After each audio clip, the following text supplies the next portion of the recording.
Recognition of Allah Jalla Jalaluhu is an action of heart, for Allah Jalla Jalaluhu said, "Yes, He calls you to account for what you hearts have done."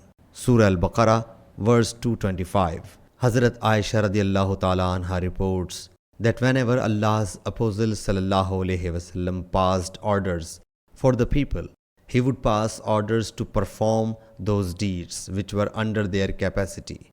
The people said, "O Allah's Apostle sallallahu alaihi wasallam, we are not like you, because Allah Jalla Jalaluhu has forgiven your past and future sins." He became so much annoyed that the signs of anger were evident on his face. Then he was saying, "I am more God-fearing than you are, and have the knowledge about Allah more than you." Sahih Bukhari, Hadith number 20.